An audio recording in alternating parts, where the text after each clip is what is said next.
얼마나 변하고 있습니까? 몸은 분명히 나이를 먹으면서 많이 변하고 있는 것을 느낄 것입니다. 그런데 마음은 어떻습니까? 특별히 하나님을 닮아가고 있는지요? 사람은 하나님의 형상을 따라 창조되었지요. 그런데 죄 때문에 이그러졌습니다. 그리고 인생은 그것을 다시 회복하도록 인생이 주어졌습니다. 그렇게 하나님의 형상을 회복하도록 인생이 주어졌는데 이 인생을 하나님의 형상을 회복하는 데 사용하지 않고 변하지 않고 살고 있다면 이 인생을 헛되게 사는 것이겠지요. 죄악되게 사는 것입니다. 인생의 모든 시간이 하나님의 형상을 회복하는 시간이 되도록 해야 할 것입니다. 더 많이, 더 깊게, 더 넓게, 더 높이, 더 풍성하게 하나님의 형상이 회복되어져야 합니다. 날마다 변화여서 날마다 회복되어야 합니다.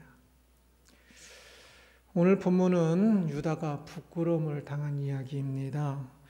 24절을 같이 읽습니다. 석 달쯤 후에 어떤 사람이 유다에게 일러 말하되 내 며느리 다말이 행음하였고 그 행음함으로 말미암아 임신하였느니라. 유다가 이르되 그를 끌어내어 불사르라. 내 며느리 다말이 행음하였고 그 행음함으로 임신하였느니라 라고 말하지요. 유다는 자신의 며느리인 다말이 행음하고 임신하였다는 소식을 듣게 됩니다. 매우 화가 난 유다는 그를 끌어내어 불사르라 라고 이야기를 합니다. 보통은 태형이고 또 심한 경우 돌로 쳐 죽이는 것이고 가장 심할 때 이후에 한참 후에 기록되어지는 이 모세오경 에서는 하나님 말씀에서는 제사장의 딸이 행음하는 경우만 불사를 하는 규정이 있습니다. 그 외에는 전혀 없습니다. 아주 심각한 죄일 때 불사르는 것인데 이 당시의 시대가 그렇지요. 그런데 지금 유다의 분노가 매우 크다는 것을 볼 수가 있지요. 그 다말을 불사르라 라고 말하고 있으니까요. 그래서 다말은 이제 끌려나가겠지요. 끌려가면서 다말은 사람을 보내 자신이 지금 임신하여 있는데 자신의 임신된 이 아기가 누구의 아기인지를 이야기를 하지요.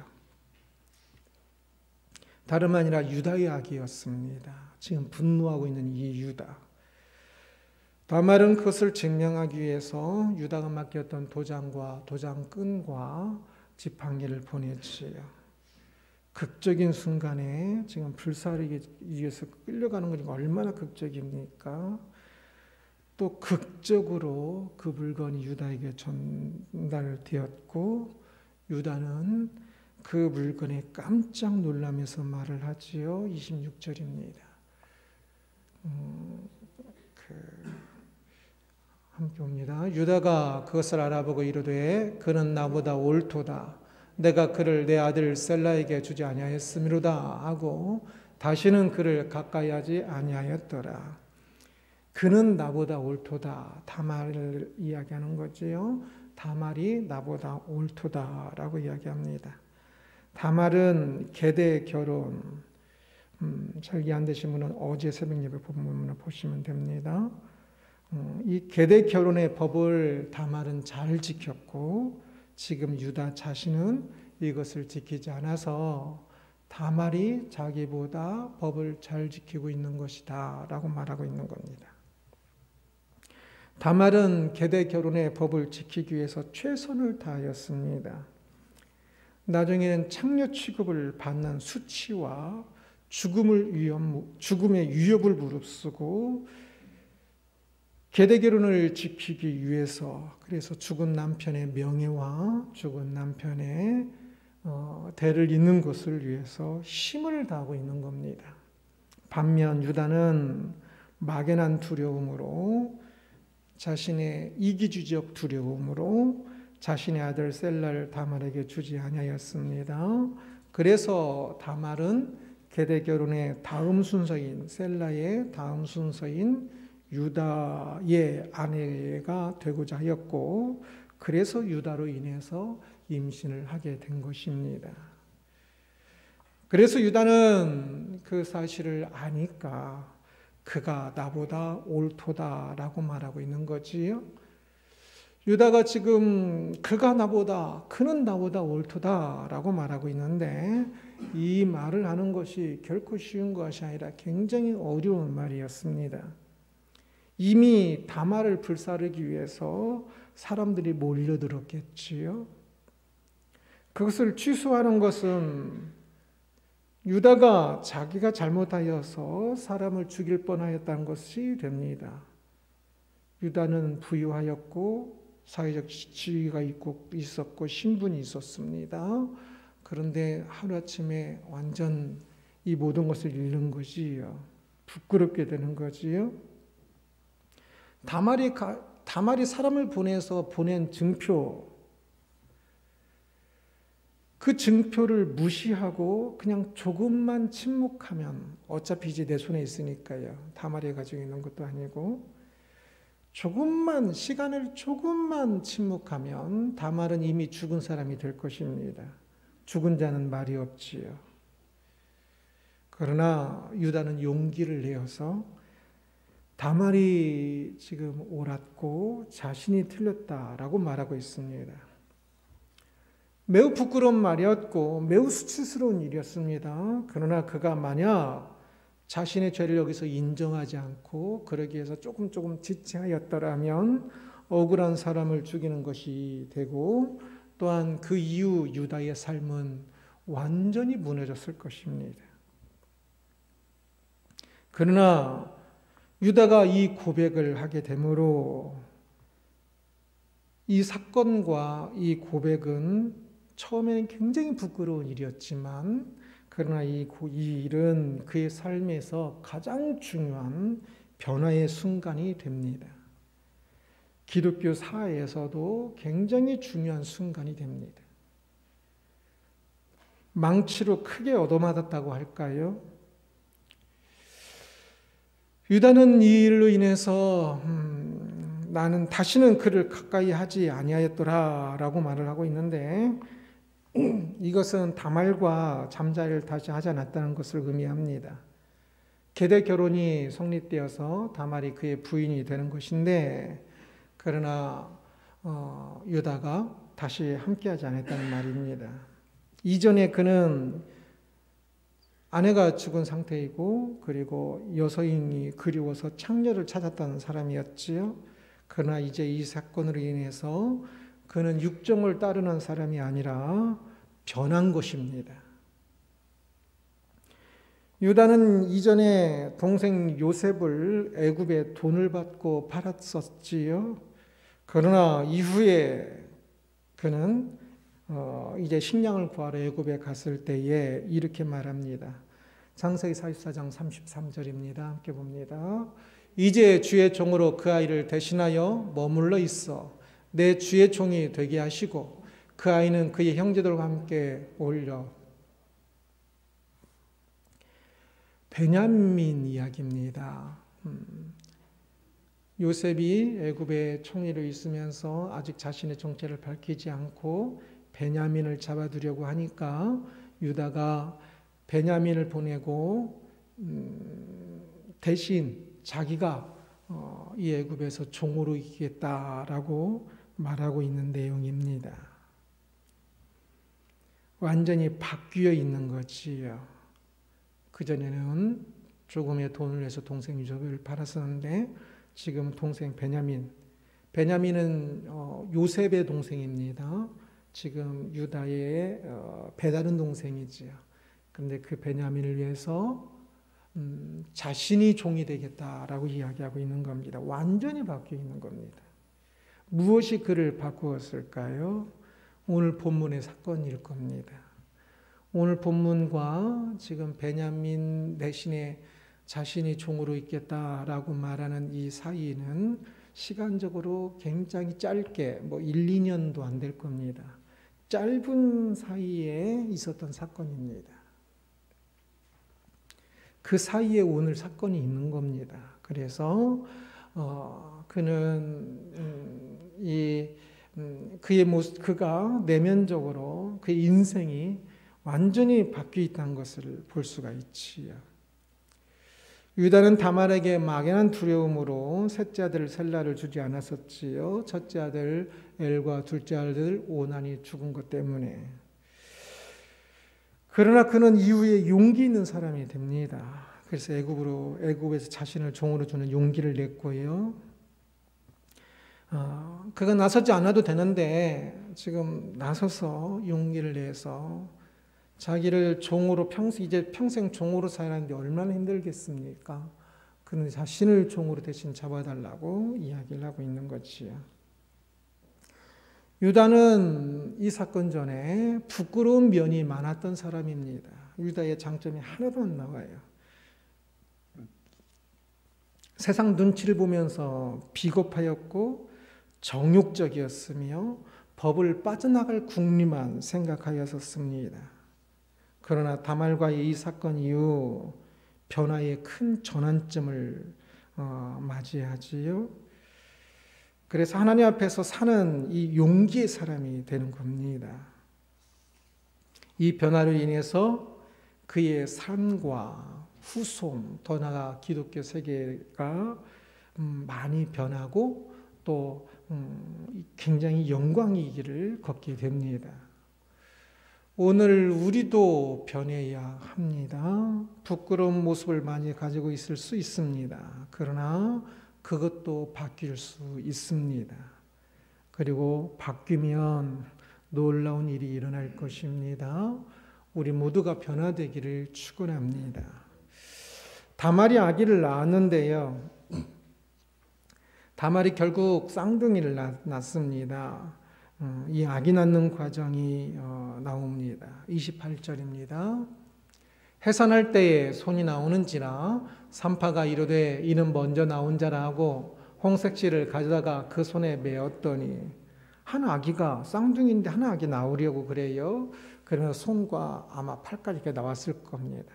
그래서 그 다음에 또 다음 아기가 나올 거니까 이 사회는 장남이 누군지가 굉장히 중요하지 않습니까? 재산도 2배로 받고 그러니까 이 팔이 나왔을 때 그 큰아들 장남을 구분하기 위해서 재빨리 이 빨간 끈을 손에다가 묶습니다. 그런데 무슨 일입니까? 29절 함께 있습니다. 그 손을 도로 들이며 그의 아우가 나오는지라 산파가 이르되 내가 어찌하여 터뜨리고 나오느냐 하였으므로 그 이름을 베레스라 불렀고 손을 먼저 내밀었던 장남인 줄 알았던 그 아기가 손을 다시 집어넣고 다른 아기가 나왔습니다. 그래서 참 내가 어찌하여 터뜨리고 나오느냐 그 좁은 틈을 비집고 나오느냐라는 말입니다. 원래 다른 아기가 앞에 있었으니까 손이 먼저 나왔겠지요.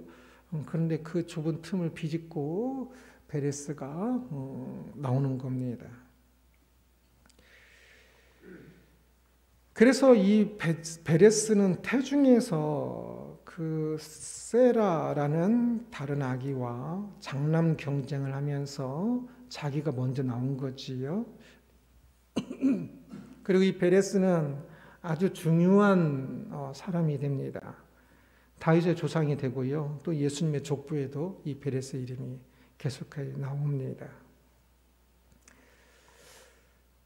우리가 아기 때, 태중에 있는 아기일 때, 어렸을 때 기억은 거의 하지 못할 겁니다. 그런데 아기도 고유한 자의식이 있는 것 같습니다. 저는 이 베레스의 이야기에서 인생에 대한 열심을 부어야 한다라고 생각합니다. 태중에서 또 장남으로 나오기 위해서 좀 그 좋은 틈을 비집고라도 나오는 이 아기. 인생에 대한 욕심을 가져야 합니다. 열심을 가져야 합니다. 사람은 수많은 사람들 중에 한 명이지요. 수십억. 그래서 대중에 묻혀 있고 지금 여기에서도 우리들은 사람들 속에 묻혀서 내가 뭐 하는지 잘 보이지 않을 수 있을 겁니다. 그렇게 사람들 속에 묻혀서 존재감 없이 살다가 인생을 마치는 경우가 많은데요. 그러나 사람은 그렇게 묻혀 사는 존재가 아닙니다. 사람은 말할 수 없이 존귀하기 때문에 그렇습니다. 세상은 사람을 그리 존귀 여기지 않을 것입니다. 그러나 나도 나를 존귀 여기지 않으면 그것은 세상의 관점에 묻혀버린 것입니다. 성경은 사람을 천하보다 더 귀하게 여깁니다. 그러면 나는 나를 천하보다 더 귀하게 여겨야 하지 않겠습니까? 하나님 형상 따라 창조되었고 유일하게 또한 사람을 위해 하나님께서 하나님의 독생자 아들을 이 땅에 보내시고 십자가에 못 박기까지 하셨습니다. 왜? 사람이 존귀하기 때문에 그렇습니다. 그리고 사람이 존귀하기에 인생, 그 사람이 살아가는 인생도 존귀합니다. 그러니 그 인생을 허비하지 말고 어떻게 살아야 할지 참으로 귀하게 살고자 하는 이 욕심을 가져야 하지 않겠는지. 되는 대로의 삶이 아니라 그냥 그럭저럭 사는 삶이 아니라 내 인생에 대해 욕심을 가져야 합니다. 그래서 열심을 내야 합니다. 사실 사람들은 욕심을 가지고 있기도 하지요. 그런데 살아가면서 그 욕심을 제대로 채워지지 않으니까 그러면서 욕심의 마음이 많이 쇠퇴해집니다. 그런데 문제는 보통 탐심에 대해서 경계를 많이 들었을 텐데요. 그 탐심은 잘못된 욕심이기 때문에 죄가 되는 거지 욕심이기 때문에 죄가 되는 게 아닙니다. 탐욕, 탐식, 탐색 전부 잘못된 욕심들입니다.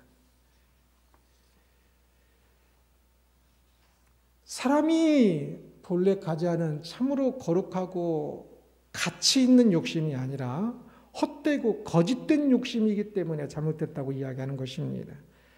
자신의 길이 아닌 엉뚱한 잘못된 길을 찾고 있으니까 탐심이 잘못된 것이지요. 또 그러니까 잘못된 길이다 보니 꽃을 피우지 못하고 그냥 사그라지는 것이지요. 그때에 우리가 욕심내야 하는 그 마음까지도 사그라들어 버리면 안 됩니다.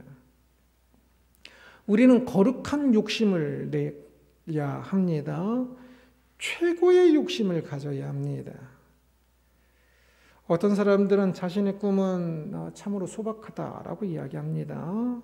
그런데 그것마저도 안 된다고 하소연을 하는 것을 많이 듣습니다. 자신들은 평생 살만한 그냥 작은 아파트 하나만 있으면 되고 평생 먹고 살 정도만 그냥 걱정하지 않고 먹을 수만 있으면 되고 자식들만 문제없이 잘 살면 된다라고 말을 하기도 합니다. 여기에서의 문제는 꿈이 크다는 것이 아니라 꿈이 작다는 것입니다. 욕심이 없는 것이 좋은 것 같지만 그게 아니라 아주 잘못된 것입니다. 어찌 인생을 그렇게 탈없이 늙어가고 탈없이 죽는 것에만 관심을 가지겠습니까? 하나님의 외아들이신 예수 그리스도께서 이 땅에 오셔서 십자가 못 박혀 죽기까지 하시면서 우리에게 인생을 주셨습니다. 인생이라는 기회를 주셨지요. 그런데도 불구하고 그 기회를 살리지 못하고 그냥 탈없이 예수님은 성육신하고 십자가까지 못 박힌 그 길을 가셨는데 나는 탈없이 그냥 살기만 바라고 있으면 그것은 참으로 잘못된 것입니다. 그것은 우리를 향한 하나님의 뜻이 아닙니다. 꿈을 크게 가져야 합니다. 그것이 우리를 향한 하나님의 뜻입니다. 작은 아파트가 아니라 대걸보다 더 좋은 집이어야 합니다. 인생은, 사람은 본래 훨씬 더 좋은 환경 속에서 훨씬 더 풍요롭게 사는 것이 마땅합니다.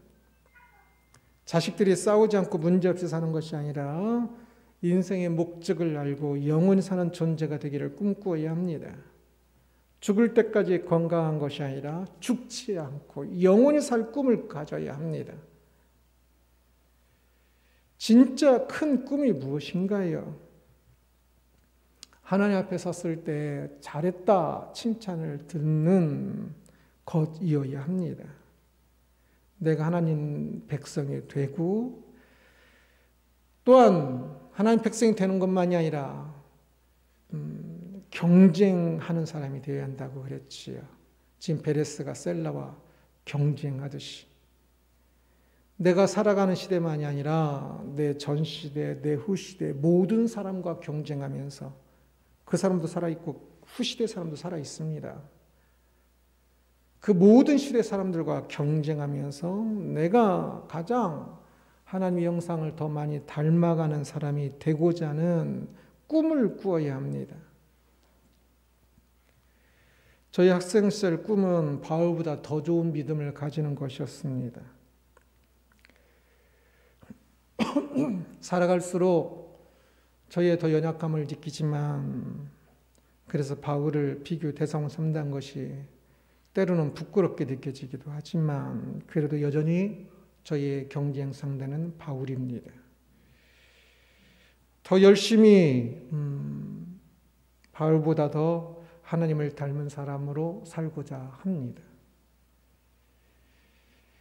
저는 모든 신앙인이 이러한 꿈을 꾸어야 한다라고 생각합니다. 그래서 아와 비아의 하나님 나라를 확장하자라는 교회의 표를 가지고 살아가고 있지요. 비록 지식이 부족할 수 있고 환경이 부족할 수 있고 이것저것 부족한 것이 많을 수 있습니다. 그런 것들은 진짜 부족한 거예요. 그러나 모든 사람이 이 꿈을 여전히 꿀 수 있다고 생각합니다. 이 꿈은 세상의 꿈과 많이 다르지요. 모든 사람이 올림픽에서 금메달을 딸 수는 없어요. 꿈도 꿀 수 없어요. 여기 있는 분 누가 올림픽 가서 금메달 따는 꿈을 꾸겠습니까? 지금. 그러나 믿음의 꿈은 지금이라도 바울보다 더 좋은 믿음의 사람 되기를 바라는 그 꿈이 어쩌면 이룰 수 있습니다. 이곳에는 누구라도 모두가 꿈꿀 수 있고 모두가 이룰 수 있으니 당연히 모두가 그것을 꿈꾸어야 하는 것입니다.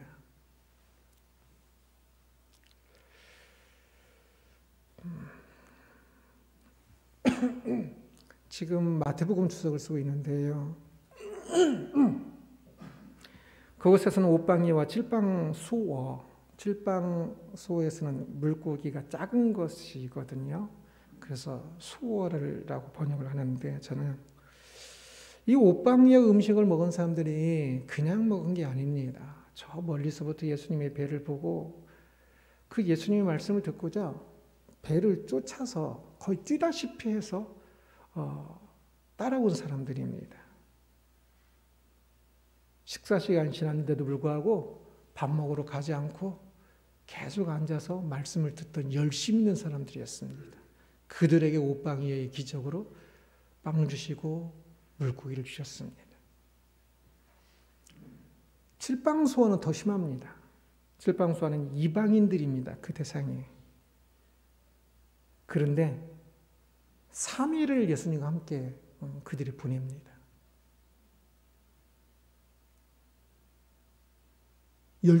그 예수님 말씀을 듣게 집도 가지 않고 들녘에서 그 산 비탈에서 3일을 보내는 거예요.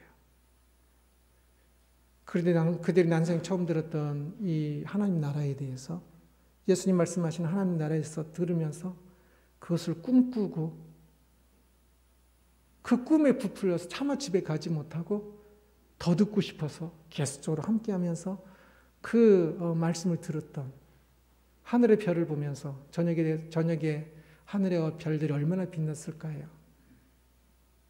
그 하늘의 별들을 보면서 꿈꾸었던 진짜 열심히 있는 사람들이었습니다. 그들에게 칠방수어로 놀라운 기적을 통하여 그들에게 음식을 주신 것입니다.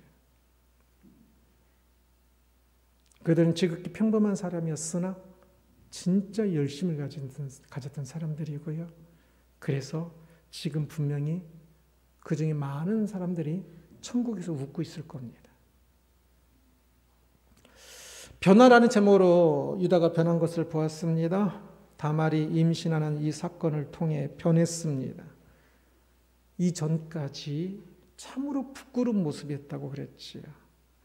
그런데 이 사건에서도 부끄러운 사건이었는데 여기서 망치로 머리를 얻어맞은 것처럼 유다는 깨달았고 변했습니다.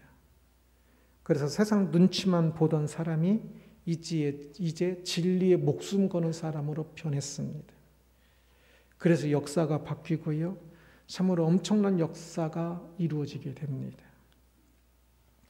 오늘 우리는 변하고 있습니까? 주저앉아 있지 말아야 합니다.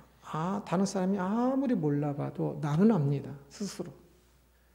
주저앉아 있지 말고 날마다 변해야 합니다. 평범한 사람이라고 어려운 환경이라고 주저앉아 있으면 안 됩니다. 변화라는 큰 꿈을 꾸어야 합니다.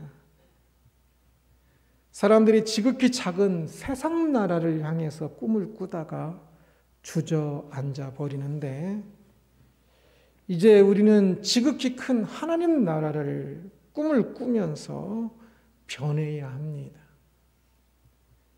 평생 꿈꾸는 자가 되어야 합니다. 꿈을 이루어가는 사람이 되어야 합니다. 그래서 이 세상에서 눈을 감을 때 하나님 나라에 대한 꿈을 꾸었고 열심히 달렸다라고 말할 수 있어야 합니다.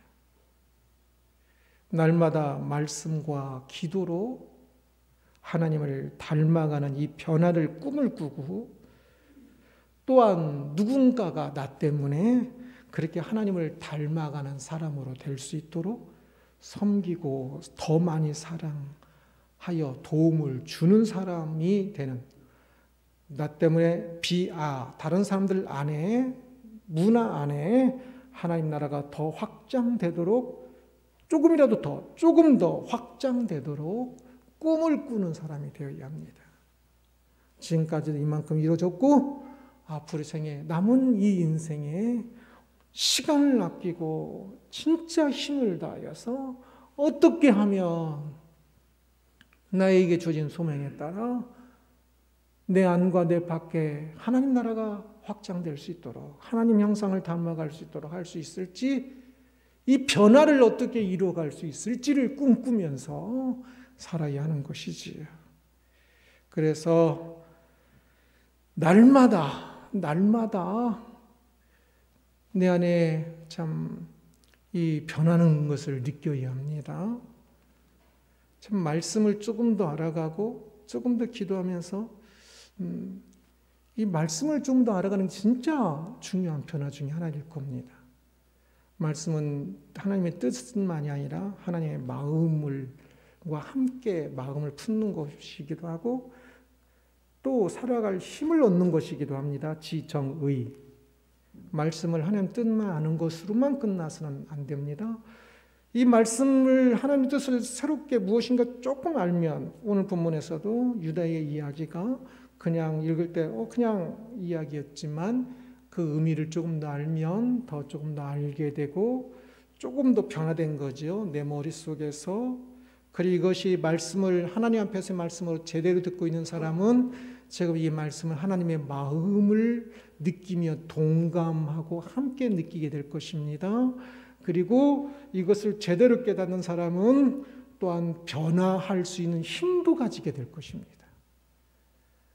그래서 우리는 말씀과 기도로 그리고 이것을 그냥 끝나는 것이 아니라 묵상함께 기도함으로 하나님 그렇게 변하는 꿈을 갖게 해주십시오. 변하는 꿈을 갖습니다. 날마다 내 지금 환경은 진짜 무너지고 진짜 어렵지만 그러나 내 인생은 여전히 존귀하고 내 인생 여전히 존귀하여서 하나님께서 존귀 여기고 그렇게 갖고 가시는 줄을 믿습니다. 바로 그것을 보면서 꿈꾸게 하옵소서라고 기도한다면 그 일을 더 이뤄갈 수 있을 것입니다. 참으로 바라기는 이곳에 있는 모든 분들이 이 변화의 꿈을 꾸고 이 일을 위해서 한 걸음 한 걸음 날마다 변화해 가는 성도가 되기를 주님의 이름으로 축원합니다.